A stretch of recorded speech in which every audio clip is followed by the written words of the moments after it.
يا ذا الجلال والإكرام يا رب ارحمنا كما ربيانا صغيرا। সুন্দর সকালে আপনাদের সবাইকে উষ্ণ অভ্যর্থনা জানাচ্ছি কিউট অষ্টম জাতীয় সার্ফিং টুর্নামেন্টের বর্ণাঢ্য উদ্বোধনী অনুষ্ঠানে।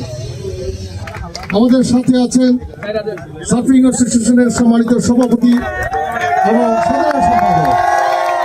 আজকে আমার এই উপস্থিতির মাধ্যমে আমি আপনাদেরকে আশ্বস্ত করতে চাই যে আমরা শুধু football, cricket, hockey, volleyball, handball, archery, shooting থেকে শুরু করে এবং আজকে যারা সার্ফার এখানে বা সার্ফিং এর যে টুর্নামেন্টের জন্য আমি এখানে উপস্থিত হয়েছি, সেই সার্ফিং টুর্নামেন্টকে এবং সার্ফার যারা রয়েছে এই ক্রীড়াবিদদেরকেও আমরা সমান গুরুত্ব দিতে চাই।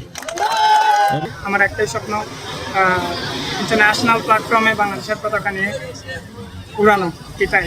সেইটার জন্য আমার যত কিছু করা লাগে, যত হার্ড ওয়ার্ক বলেন, যত প্রসেসিং বলেন, আমি করে যাব।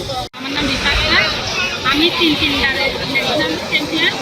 এখন এবারে সার্ফিং কম্পিটিশনে আসছি আমি, আমাদের অনেক বাচ্চারা সার্ফিং করতেছে, মেয়েরা, ওদেরকে উৎসাহ দেওয়ার জন্য, ওদের পাশাপাশি ওদেরকে একটু হেল্প করার জন্য আমরা এখানে আসছি।